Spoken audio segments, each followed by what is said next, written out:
Bismillahirrahmanirrahim. Assalamualaikum warahmatullahi wabarakatuh.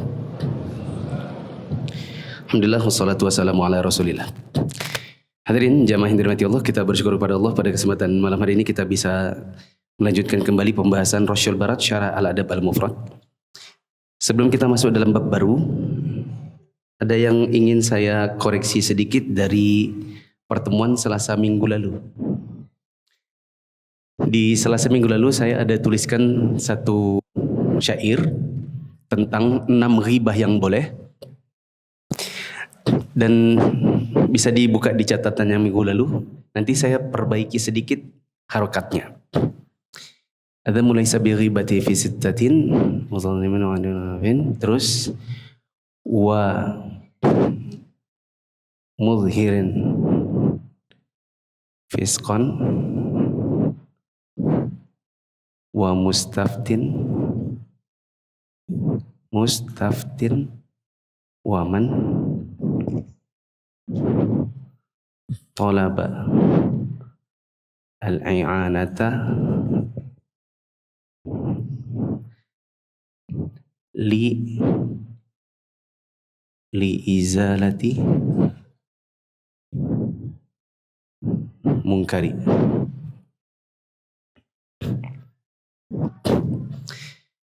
Teman-teman lihat sini dulu biar cepat ya. Syairnya cek. Syairnya berbunyi, adz-dzammu laisa bi ghibatin fi sittatin. Boleh juga fi sittati. Mutadhalli, kalau di minggu lalu apa? Mun. Saya tuliskan mun karena ini yang saya dengar dari caranya Syekh Abdul Razak membaca. Beliau baca mutadhallimun wa mu'arrifun wa muhadziri. Terus saya coba renungkan kembali, sepertinya mungkin yang lebih pas adalah mutadhallimin wa mu'arrifin wa muhadziri. Biar dia setimbang dengan visit tatin mutadhallimin mu'arrifin muhadziri. Tapi kalau Syekh Abdul Razak bacanya mutadhallimun, mungkin karena maksud beliau di dalamnya ada wahum. Tapi kalau kita baca syair, biasanya sebagaimana syair Indonesia itu ada rimanya. Nah, biar rimanya itu bagus, seperti pantun kan, ada misalnya belakangnya an, bi. Tapi kalau tiba-tiba an, bi, tu, kan kurang bagus. Nah, maka lebih bagus kalau dibikin jar ketimbang rofa. Sedangkan di sini wa mudhir fisqan wa mustaf wa man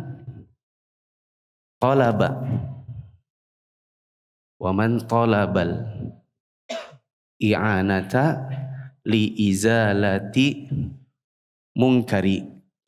Jadi belakangnya ri, sedangkan di sini ada nun. Ya, si waman sama ada bunyi nun. Ya, yaitu kasrotain. Jadi mungkin caranya lebih pas bacanya adalah adz-dzammu laysa bi ghibatin fi sittatin mutadhallimin mu'arrafan muhadziri wa muzhirin fisqan wa mustaftin wa man talaba al-i'anata li izalati munkari. Ini yang lebih pas. Meskipun kalau kita mau husnuzon, masyayikh baca rofa juga ndak, bukan kaleng-kaleng gitu kan, bukan ngarang, ada maksud-maksud tertentu.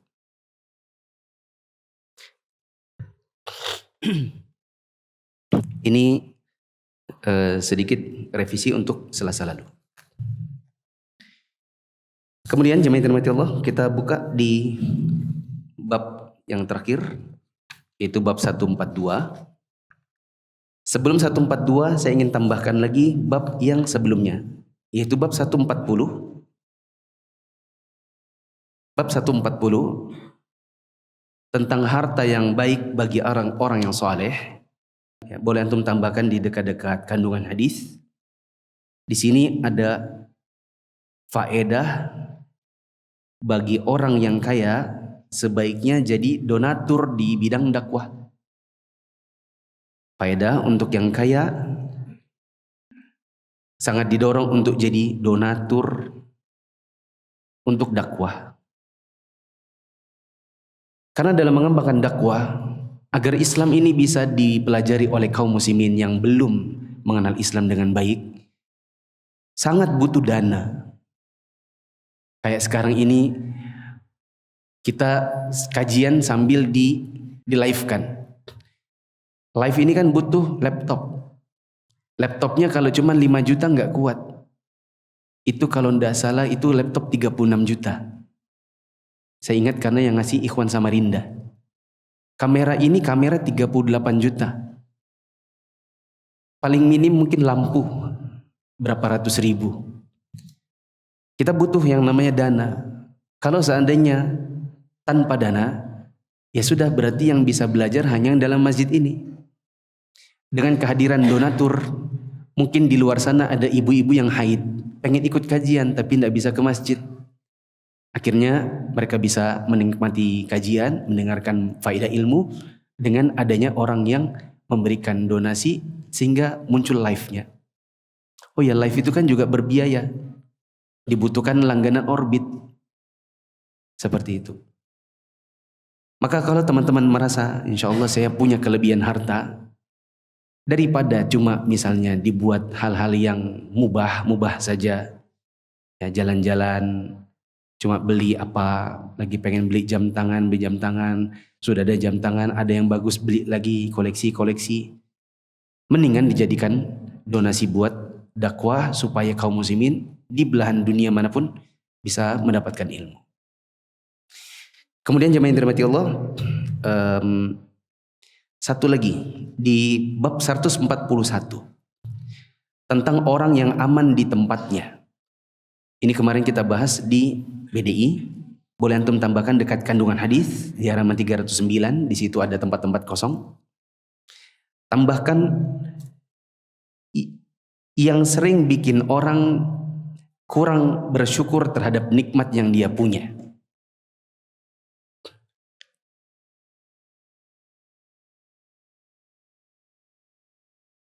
Nah, di antaranya adalah satu, sering melihat ke atas dalam hal harta. Sering melihat ke atas dalam hal harta.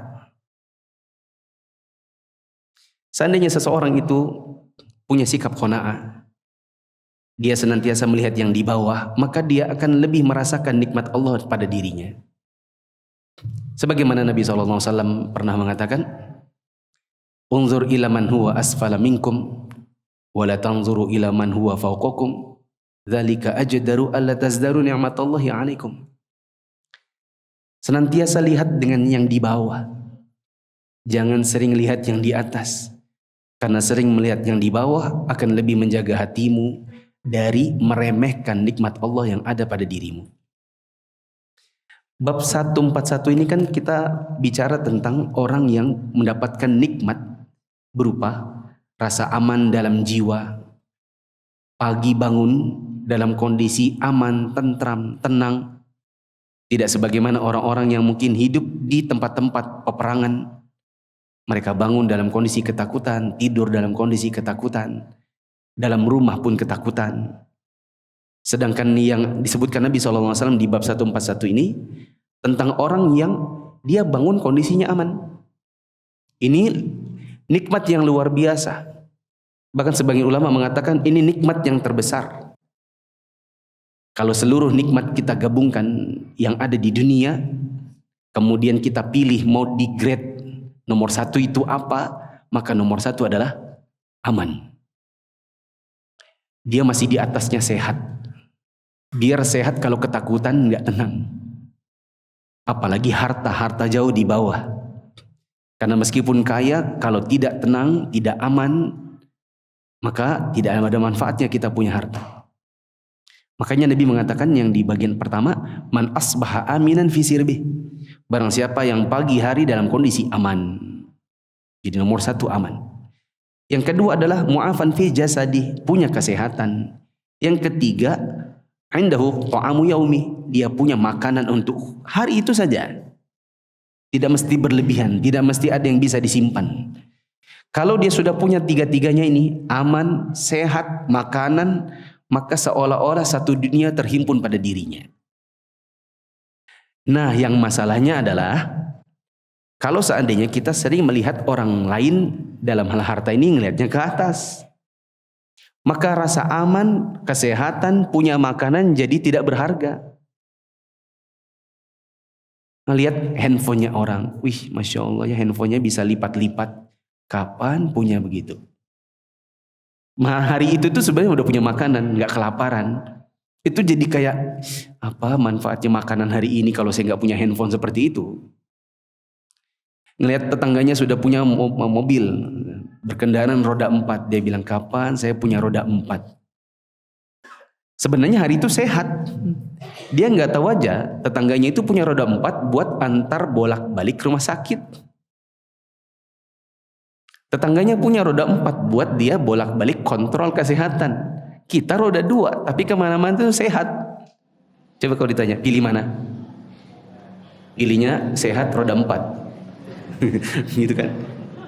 Kalau suruh pilih enggak boleh, hanya satu dari 2. Pilih roda 4 sakit, roda 2 sehat. Antum pilih mana? Sehat.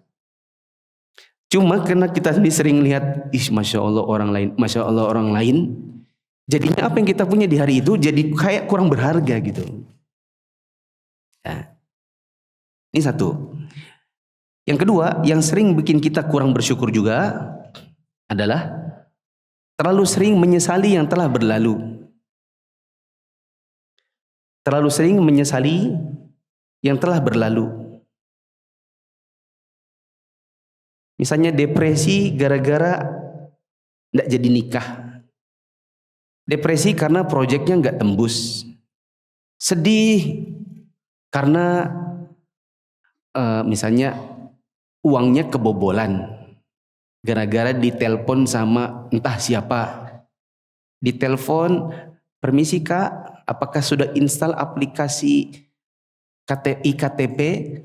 Kakaknya sudah IKTP?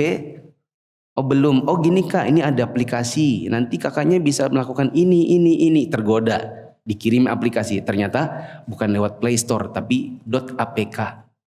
Ternyata itu isinya adalah scam. Akhirnya kebobolan rekeningnya, hilang 70 juta. Kalau dibawa pikiran terus 70 ku. Mau tidur yang dipingin 70 juta, baru bangun yang diingat langsung 70 juta. Coba itu dibelikan Salome berapa banyak bisa kok. Ya. Diingat-ingat terus musibah bikin kita tidak bisa menikmati nikmat hari itu. Hari itu alhamdulillah kita sudah sehat. Alhamdulillah hari itu kita punya makanan. Alhamdulillah kita tinggal di Balikpapan. Enggak tinggal di Palestina. Tinggal di Balikpapan nyaman, aman, tentram. Enggak terlalu macet tapi ya enggak macet-macet amat. Ya. Tapi enak kan tinggal di Balikpapan ini? Enggak ada orang demo-demo macam-macam. Jam 11 malam keluar ke ATM, tenang-tenang aja. Pegang handphone di tengah jalan, nyaman-nyaman aja. Ya, enggak takut sama begal, enggak takut sama rampok. Ya. Di Balikpapan enggak ada kampung maling. Di Jawa sana ada sekampung maling melulu. Ya, bikin grup untuk mentargetkan mana yang bisa dimalingi. Sampai ada truk terbalik, jatuh semua barang-barangnya. Bukannya dibantuin, malah diambili barang-barangnya, sopirnya ditinggal. Gak cuman itu, sopir masih berdarah-darah, ada HP-nya, diambil HP-nya. Ya. Alhamdulillah kita tinggal di sini. Ya.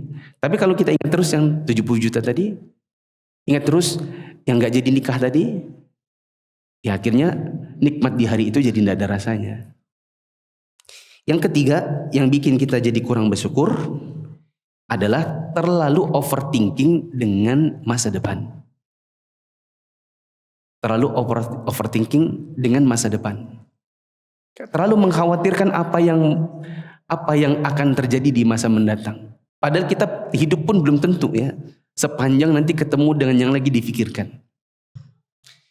Misalnya jadi seorang bapak dan ibu terlalu memikirkan anaknya sekolah di mana. Padahal anaknya juga masih bayi. Sudah difikirkan asuransi pendidikannya. Ya, kejauhan. Anaknya pun masih merangkak pun belum. Ini terlalu overthinking. Mikirkan nanti kalau saya nanti nikah, saya tinggal di mana, ngasih makannya kayak apa. Padahal sudah ditawarin kalau mau nikah dibiayai. Ya. Ustadz, siapa yang mau biayai? Oke, saya kasih pengumuman. Buat teman-teman bujang, ini serius pengumumannya. Kalau dari antum ada yang sudah punya calon, nggak ada duit buat beli mahar, buat mungkin pesta yang tidak terlalu besar-besar amat gitu ya, antum datang sama saya. Insya Allah kita nikahkan. Maksudnya bapaknya nikahkan antum, kita yang kasih biaya buat beli maharnya sama bikin pestanya. Serius. Ya, serius. Budget berapa ya kalau nikah sederhana itu ya? Berapa? 10. 15 dah, 15. Bilang sama saya, Ustaz, saya mau ini. Mau nikah, akhwatnya sudah ada, tinggal biayanya aja. Kita kasih 15. Tapi antum laporan ya. Apa tuh struknya tuh kwitansinya kasih biar kita yakin gitu. Kok sampai ke situ tadi kita? Dari ngomong apa tadi? Oh, overthinking. Terlalu mengkhawatirkan masa depan. Ini bikin kita kadang-kadang lupa sama nikmat-nikmat yang Allah kasih yang ada di hari itu. Wallahu a'lam bishawab. Sekarang kita masuk dalam bab baru. Bab 142. Berjiwa baik. Boleh juga dibilang berjiwa tenang. Berjiwa yang riang. Silakan baca. Bab berikutnya, bab 142, babun thibun nafs atau babu thibin nafs. Bab 142, berjiwa baik. Hadis ke-301, Ismail bin Uwais mengabarkan pada kami, ia berkata, Sulaiman bin Bilal mengabarkan padaku dari Abdullah bin Sulaiman bin Abi Salamah al-Aslami. Annahu sami'a Mu'adz bin Abdullah ibn Khubayb al-Juhani yuhaddithu an abihi an ammihi anna Rasulullah sallallahu alaihi wasallam kharaja alaihim wa alaihi atharu ghuslin. Bahwa dia mendengar Mu'adz bin Abdullah bin Khubayb al-Juhani meriwayatkan dari ayahnya, dari pamannya, bahwa Rasulullah sallallahu alaihi wasallam pernah keluar menemui para sahabatnya dan waktu itu pada diri beliau terdapat bekas air mandi. Ya, kayaknya Nabi baru mandi. Antum kan kalau lihat orang baru mandi itu kan kelihatan ya, rambutnya basah-basah gitu kan. Terus wajahnya itu tidak berminyak biasanya gitu kan, baru mandi. Wa huwa thayyibun nafs. Dan pada saat itu beliau dalam keadaan ceria. Terus, fadhananna annahu alamma bi ahlihi. Maka kami menyangka bahwa beliau saat itu baru saja berkumpul sama istrinya. Faqulna ya Rasulullah, naraka thayyibun nafs. Kami lalu berkata, wahai Rasulullah, kami melihatmu dalam keadaan ceria. Saya salah baca. Faqulna ya Rasulullah, naraka thayyiban nafs. Kami lalu berkata, wahai Rasulullah, kami melihatmu dalam keadaan ceria. Qal ajal walhamdulillah. Beliau menjawab, benar, alhamdulillah. Thumma dhukiral ghina. Faqala Rasulullah sallallahu alaihi wasallam, innahu la ba'sa bil ghina liman ittaqa, wa sihhatu liman ittaqa khairun minal ghina, wa thayyibun nafsi minan ni'am. Lalu kekayaan disebutkan. Beliau bersabda, tidak masalah kekayaan bagi orang yang bertakwa dan kesehatan bagi yang bertakwa lebih baik dari harta. Serta jiwa yang ceria adalah bagian dari nikmat. Diceritakan oleh Mu'adz bin Abdullah dari ayahnya, dari pamannya, bahwa pada suatu hari Nabi SAW keluar dari rumah menemui para sahabat. Mereka bilang, kami lihat kayaknya Nabi baru mandi. Kelihatan dari tanda-tanda sepertinya baru mandi. Dan ada kemungkinan Nabi kalau seceria itu, habis mandi ceria. Itu kemungkinan Nabi baru saja berhubungan sama istrinya. Maka dari kami ada yang tanya, ya Rasulullah, kami melihat wajah Anda ceria sekali. Lihat dari wajah, dari tampilan. Maka beliau mengatakan, benar alhamdulillah, lagi ceria. Karena baru apa? Baru berhubungan. Lalu ngobrol-ngobrol disebutkanlah tentang kekayaan. Maka Nabi SAW mengatakan, enggak masalah jadi orang kaya, asalkan bertakwa. Namun sehat itu lebih penting, lebih berharga bagi orang yang bertakwa daripada harta. Sehat itu lebih berharga. Dan jiwa yang ceria, jiwa yang tenang, itu adalah bagian dari nikmat Allah. Penjelasan kata? Penjelasan kata, at-tayyibu lawan kata al-khubuth yang berarti kekejian. At-tayyibu lawan kata al-khabith yang berarti keji. Tayyibun nafsi, terbebas dari segala bentuk kesedihan dan kesulitan. Kandungan hadis, pertama, kekayaan tanpa dibarengi ketakwaan merupakan penyebab kebinasaan dan kerusakan. Karena ketakwaan merupakan wasilah untuk menghilangkan keserakahan dan keputusasaan serta akan menuntun pada kebaikan. Kata penulis Rosyul Barut, dari hadis ini kita bisa ambil kesimpulan bahwa takwa dia bisa menjadi penyebab kebinasaan. Orang kaya kalau dia tidak punya takwa, dia pasti akan melakukan kemaksiatan. Orang kaya Allah bukakan dunia, tidak punya takwa, mungkin dia akan main perempuan. Dia akan gunakan hartanya buat judi. Dia akan lakukan hal-hal yang sifatnya adalah dosa. Ya, karena tidak dibarengi ketakwaan. Makanya disebutkan oleh Nabi SAW di sini, beliau mengatakan, la ba'sa bil ghina liman ittaqa. Gak masalah kaya, asalkan orangnya bertakwa. Kedua, kesehatan yang dibarengi ketakwaan akan membantu seseorang untuk melakukan kewajiban beribadah, dan kesehatan tanpa kekayaan lebih baik dari kekayaan yang kosong dari ketakwaan. Kata Nabi SAW di dalam hadis ini, as-sihhatu liman ittaqa khairun minal ghina. Bagi orang yang bertakwa, sehat itu lebih penting daripada kaya. Ini yang disebutkan di kandungan hadis. Sehat dibarengi takwa akan membantu seseorang untuk ibadah. Ya, karena orang takwa sehat, dia akan sholat. Kalau seseorang bertakwa diberikan oleh Allah kesehatan, dia pergi umrah, dia pergi ke masjid, dia pergi ke majelis ta'lim. Tapi bagi orang yang tidak bertakwa, dikasih sehat malah dipakai maksiat, dipakai dugem, dipakai untuk main futsal tiap malam, meskipun sudah dengar adzan isya tidak sholat, meskipun alasannya nanti aja tengah malam, tapi dijadikan rutinitas, maka dia sholat dalam kondisi sudah sengaja sengaja terlambat. Bahkan sebagian dari mereka sholat sudah bukan di waktu ikhtiar, melainkan di waktu darurat, tapi bukan karena darurat, karena main bola. Sehat tapi tidak bertakwa, sebagaimana yang banyak dilakukan oleh orang-orang di lapangan auri. Azan asar orang malah pemanasan, iqomat asar orang semprit-prit buat main. Nanti sudah jelang maghrib baru kalang kabut sholatnya, sholat asarnya, masuk dalam kondisi sholatnya orang munafik. Karena Nabi SAW mengatakan, tilka sholatul munafik, itulah sholatnya orang-orang munafik. Orang-orang munafik itu sholat asarnya tunggu matahari menguning. Mereka sholat dalam kondisi terburu-buru, dan mereka tidak berzikir kepada Allah kecuali sedikit. Ketiga, jiwa yang baik adalah berhias dengan ilmu agama dan perbuatan yang baik, dan gembira atas taufik yang diberikan Allah untuk mentaatinya merupakan nikmat yang wajib disyukuri. Ketiga, bahwa jiwa yang baik, ya, punya jiwa yang tenang, itu bagian dari nikmat Allah. Kalau ditambah dengan ilmu agama, maka akan menghasilkan perbuatan baik. Ya coba kita, kalau jiwa tidak tenang itu gimana teman-teman?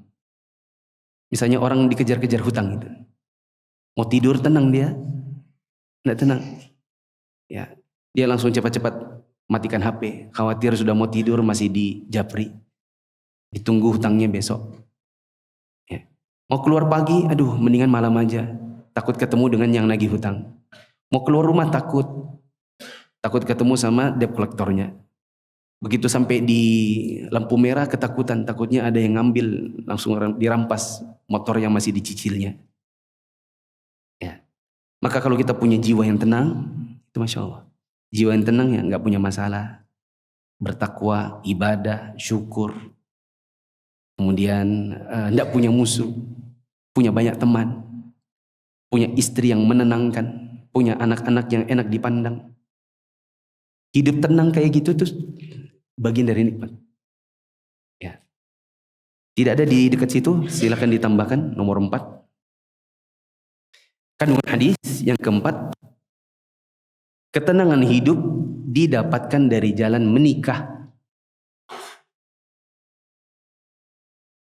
Ketenangan hidup, jiwa yang baik, jiwa yang ceria, insya Allah bisa didapatkan dengan jalur menikah. Kalau teman-teman ada yang sudah kepala 2 atas ya, 29, 30, apalagi sudah hampir 40. Meskipun duitnya banyak, enggak ada istrinya, enggak tenang. Ya, coba tanya sama yang begitu. Saya pernah kerja di Jakarta. Di usia sudah 23. Punya duit, ada gaji, kerjanya di Jaksel. Ya, di gedung-gedung tinggi. Nanti kalau sudah Jumat sore, itu teman-teman sekantor itu sudah ngobrolin, mau ke Citos, Cilandak Town Square. Mau nonton ini, mau nonton itu, mau makan ini, mau makan itu. Ya, saya berpikirin, seandainya punya istri. Cuman waktu itu belum menikah. Kalau ada istri kan enak ya, pulang, jemput dulu, baru jalan sama istri. Kalau ini yang bujang-bujang ini kan semua mau jalannya sama teman. Gitu kan? Maka ini biasanya saya ngomong agak bercanda-bercanda sedikit, ya. Tapi di depan saya ada 2 bujang yang sangat berharga, ya. 3 malah, karena admin-admin semua. Nah, biasanya saya bercanda-bercanda, ini serius. Antum bisa tambah tenang dengan uang yang antum punya kalau antum punya istri. Antum tidak akan tergoda-goda untuk liar, untuk matanya jelalatan-jelalatan sana sini. Antum akan, pokoknya pulang itu tenang gitu. Ya. Dengan catatan asalkan istrinya dapat di tempat yang benar. Di majelis ilmu. Kalau dapatnya juga di melawai, nggak tenang. Ya. Ketemunya di kafe, khawatirnya nggak tenang. Ustadz gimana cara kita carinya? Nah, antum dekatin ustadz-ustadz. Ustadz-ustadz itu punya banyak stok akhwat, insya Allah. Itu. Nanti kan dia bisa tanya istrinya. Kayak saya ini kan banyak stok, bukan stok sih, informasi gitu. Kok stok? Apa nih asal ngomong? Misalnya antum mau nanya, Ustadz ada nggak guru? Nah, kita punya banyak guru perawat yang belum menikah. Antum mau? Kalau mau, ya tinggal asalkan antum juga high quality jomblo, insya Allah kita kasih. Begitu. Cuman kalau antum cari, Ustadz saya maunya yang 4, mengumpulkan 4. Kaya, cantik, nasabnya bagus, agamanya bagus. Kalau ada 4-4-nya, Ustadz duluan. Ya karena bapak-bapak yang punya anak begitu, ya bapak-bapak yang kaya, dokter, ya, punya anak soleha, cantik lagi, kayak mamanya, terus nasabnya bagus, biasanya dia cari Ustadz, dikasih dulu, Ustadz bawain, tolong bawa ke Madinah. Ya, tapi kalau misalnya ada, kalau antum mau kita carikan. Kalau antum tidak ada duitnya, kita biayai. Ya, admin-admin. Serius, tidak usah ketawa-ketawaan. Serius ini. Ya. Biar hidup tenang. Kelima, semakin tenang dengan berhubungan. Makanya ibu-ibu kalau suaminya pengen Kalau seandainya ibu mau suaminya tenang di rumah, ibu jangan sampai nolak-nolak suami. Karena suami yang sering ditolak istri itu tidak tenang di rumah, pengennya pergi aja. Ya. Bahkan seandainya seorang perempuan berada di atas unta, disuruh suaminya turun untuk melayani, dia harus turun. Kalau seandainya ada perempuan diajak suaminya tapi tidak mau, bukan karena sebuah uzur, itu bisa dilaknat oleh malaikat sampai pagi. Dan berhubungan dengan bab jiwa tenang ini, ya, sebagaimana Nabi SAW dilihat para sahabat, Masya Allah ceria sekali ya Rasulullah. Baru mandi lagi, kayaknya nih gitu. Apa kata Rasulullah? Ajal, iya memang benar. Nabi membenarkan kalimat-kalimat ini, kayaknya jiwanya tenang sekali ini. Karena beliau baru saja berhubungan badan. Maka ibu-ibu harus menggairahkan di rumah supaya suaminya tenang dan tidak cari pelakor-pelakor di luar sana. Pelakor nggak laku kalau ibu di rumah itu menenangkan suami. Ya, cantik-cantiklah di rumah. Nah, tapi suami-suami kalau mau istri antum cantik, biayai dong. Ya kan? Kalau misalnya dia bilang, Abi minta dong duit, toner sudah habis. Nggak usah lah yang skintific, yang Viva kosmetik aja. Siapa tahu dia minta kasih supaya dia cantik. Kalau dia cantik, ya, dia bisa berhias, maka antum pun pulang itu tenang. Ada perempuan-perempuan chatting sama antum tidak tertarik. Ya. Tapi kalau istri di rumah tidak menenangkan, biasanya tertarik. Berikutnya, tambahan catatan. Orang tua hendaknya mempermudah menikah. Masih berhubungan sama 2 poin sebelumnya. Karena menikah itu bisa menenangkan jiwa.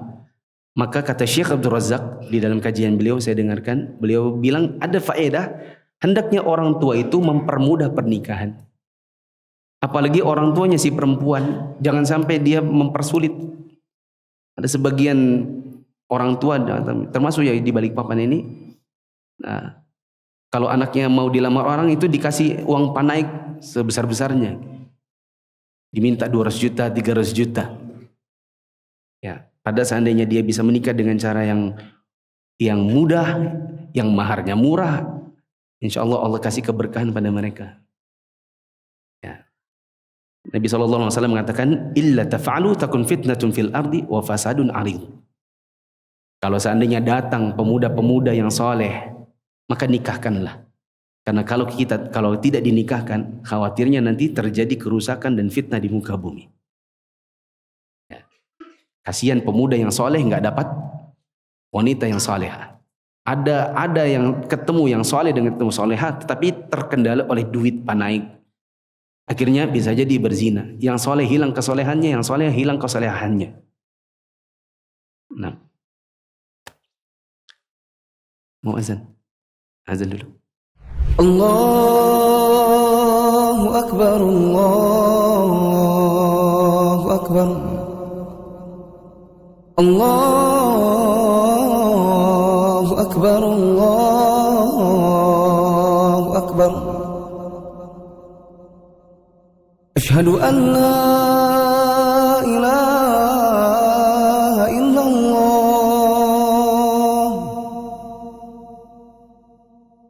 أشهد أن لا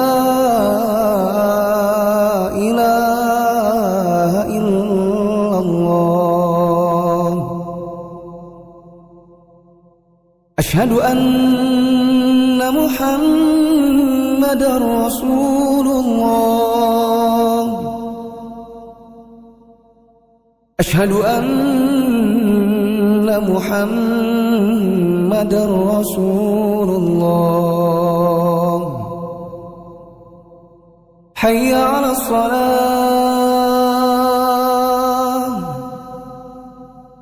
حي على الصلاة،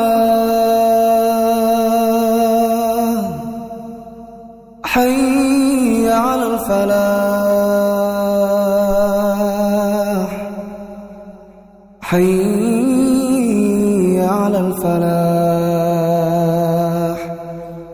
الله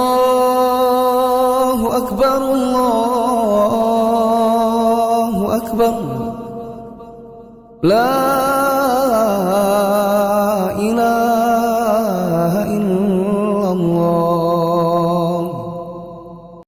Ayo bawa harta ke surga. Dukung pembangunan sekolah Islam Mufid dengan donasi ke rekening atas nama Yayasan Muflih untuk Islam dan Dakwah. Jemaah yang dirahmati Allah, masih tentang pernikahan dan menikah tadi ya. Pernikahan, menikahkan. Syekh Abdul Razak dalam kajian beliau Al-Adabul Mufrad, beliau ceritakan bahwa saat beliau masih sekolah dulu, kalau nggak salah ini kisahnya S1 ya. Beliau punya teman yang pecicilan. Saya men-Indonesiakan dengan kata pencicilan, pencilaan, karena kata beliau gini, kana ma'ana talibun min aktsari tullabi harakatan. Kami bersama dengan salah satu dari pelajar yang dia itu adalah termasuk yang paling banyak gerak. Nah, bahasa Indonesianya paling banyak gerak apa? Pencicilan kan? Setelah berlalu satu tahun ajaran, satu tahun akademik, di tahun akademik berikutnya dia datang sudah lebih tenang. Ya, usut punya usut, ditanya-tanya, kok si fulan tuh berubah sekali? Ternyata baru nikah. Ya, ternyata ketemu dengan perempuan yang bisa mengubah dirinya. Terkait dengan bagaimana seharusnya kita menikahkan, yaitu dengan cara mudah dan murah. Di sini ada beberapa kisah. Ada kisahnya Sa'id ibn Musayyib, salah seorang tabi'in. Ini pernah kita bacakan kisahnya di beberapa tahun lalu. Kajian judulnya The Amazing Tabi'in. Sa'id ibn Musayyib itu punya anak perempuan. Yang anaknya perempuan ini sudah dilamar oleh khalifah. Bayangkan antum rakyat jelata punya anak perempuan diminta sama presiden. Buat anaknya presiden. Minimal anak wali kota lah. Tapi ini bukan wali kota, ini memang khalifah. Itu Khalifah bin Abdul Malik bin Marwan. Diminta anaknya buat anaknya si khalifah. Ya, anaknya Sa'id diminta untuk anaknya khalifah yang bernama Walid. Tapi sama Sa'id ditolak.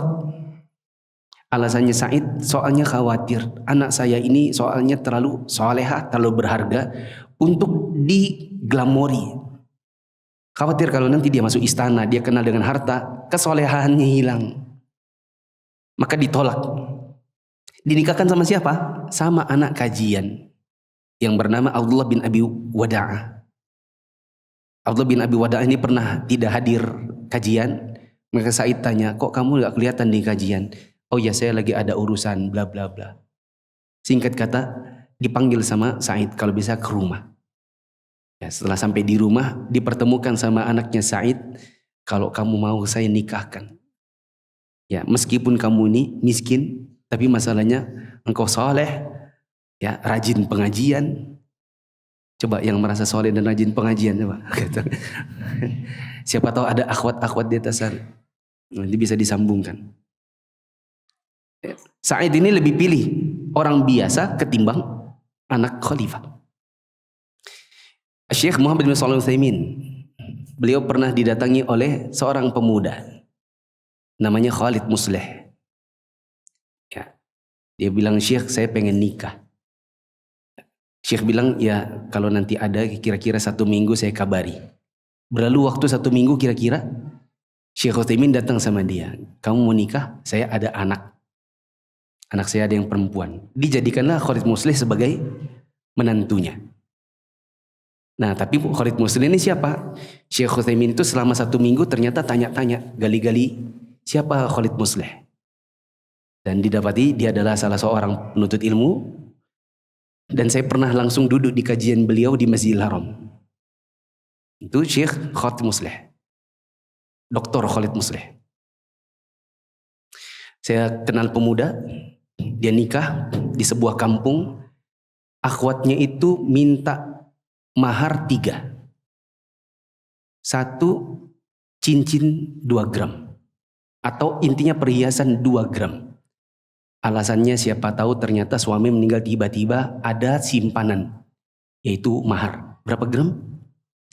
Tapi 2 gram tahun 2000-an awal.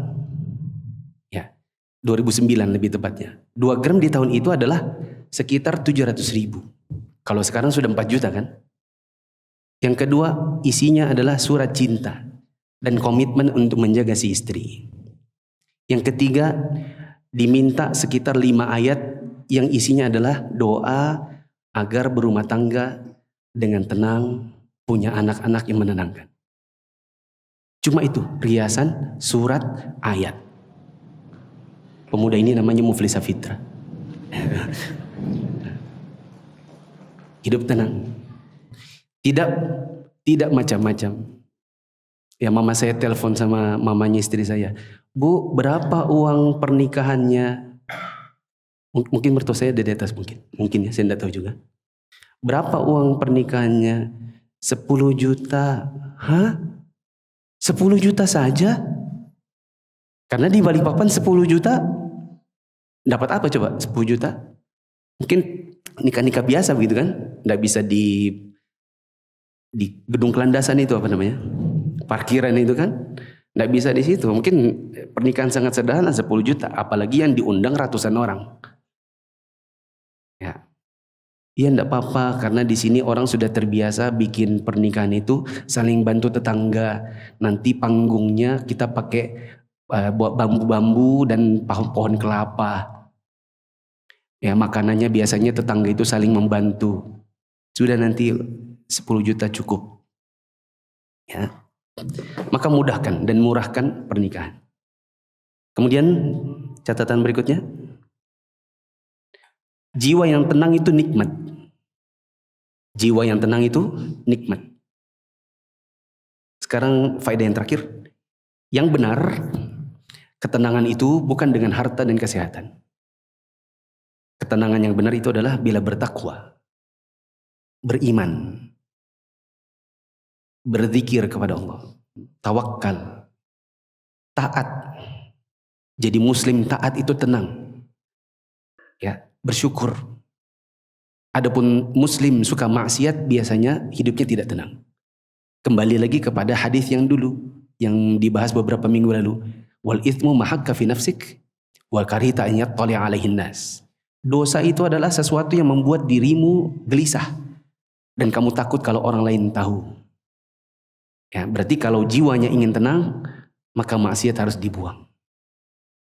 Wallahu a'lam bishawab. Mungkin ini dulu yang bisa kita bahas. Berapa menit? 5 menit. Di sini ada pertanyaan. Dulu di kantor rapat meeting waktunya selalu di jam sholat. Sholat asar atau sholat maghrib. Yang membuat tidak tenang dan selalu terburu-buru. Antum bisa minta agar pimpinan rapat atau yang punya kantor, apalagi kalau ASN ya. Kalau ASN lebih mudah lagi seharusnya. Untuk kita diberikan kesempatan sholat. Ya. Ada calon wali kota yang kemarin ikut bertanding. Kan calonnya ada 3 ya. Satu dari calon ini dulunya adalah pejabat di zamannya Pak Imdad Hamid. Saya dengar dari orang-orang yang ada di sana di zaman itu, pokoknya kalau rapat dengan Pak Imdad rahimahullah, semoga Allah melapangkan kuburnya dan semoga Allah jadikan perjuangan beliau di Balikpapan sebagai wali kota dulu 10 tahun sebagai amal jariah. Kalau beliau pimpin rapat dan sudah terdengar azan, maka bapak itu akan bilang, Pak izin sholat. Itu terserah mau diberhentikankah sholatnya, rapatnya, atau mau dilanjut. Yang penting dia pergi sholat. Dan ketika sudah jadi image, lama-lama orang sudah paham. Oh pokoknya bapak fulan itu, ya pokoknya dia kalau jam sholat ya sholat. Dulu saya pernah mau melamar kerja di instansinya dia, yaitu Bapeda. Saya lulus S1, saya datang bawa CV ke tempatnya dia mau gabung di Bapeda. Karena saya pengen jadi bagian dari pembangunan Balikpapan. Makanya jurusannya pengennya ke Bapeda. Waktu saya lagi nunggu, keluar ibu-ibu dari ruangannya.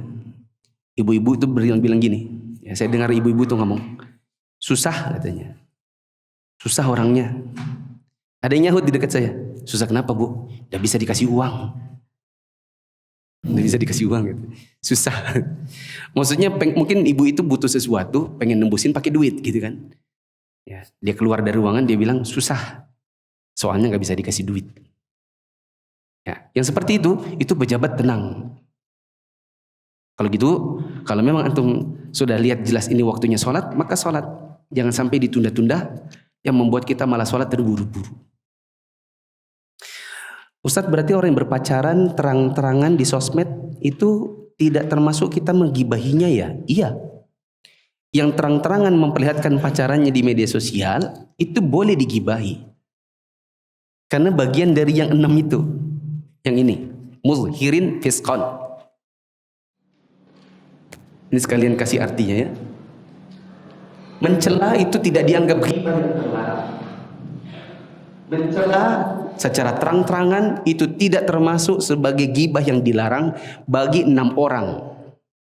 1, 2, 3, 4, 5, 6. Satu orang yang dizalimi, yang dia butuh untuk dihilangkan kezalimannya, maka dia konsultasi.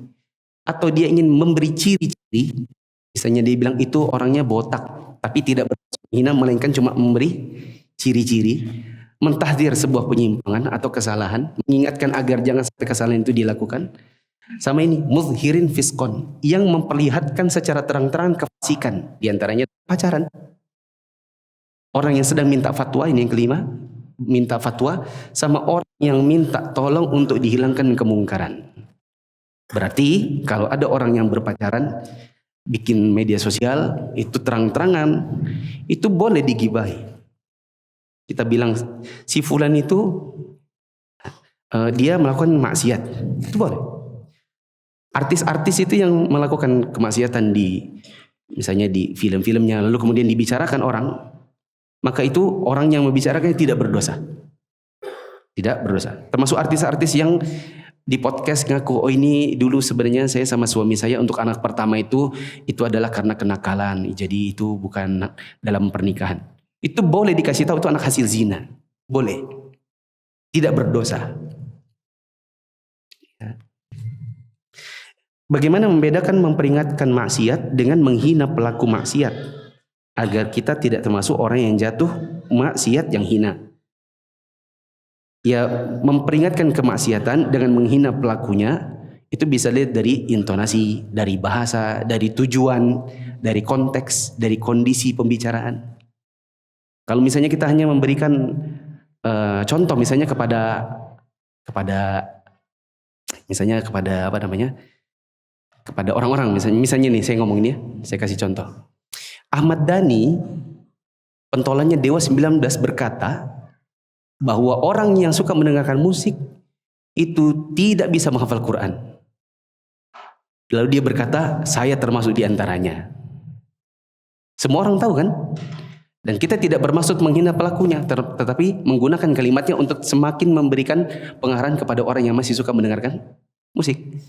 Tanpa bermaksud menghina Ahmad Dhaninya. Tapi kita nukil perkataannya. Paham? Assalamualaikum, izin bertanya Pak Ustadz, apakah benar kembali ke kampung halaman setelah hijrah dianggap murtad? Enggak benar. Ada orang setelah hijrah pulang ke kampung halaman mau berdakwah. Ya, maka ini tidak bisa dianggap murtad. Saya kira cukup demikian. Subhanakallahumma wa bihamdika asyhadu an la ilaha illa anta astaghfiruka wa atubu ilaik. Assalamualaikum warahmatullahi wabarakatuh.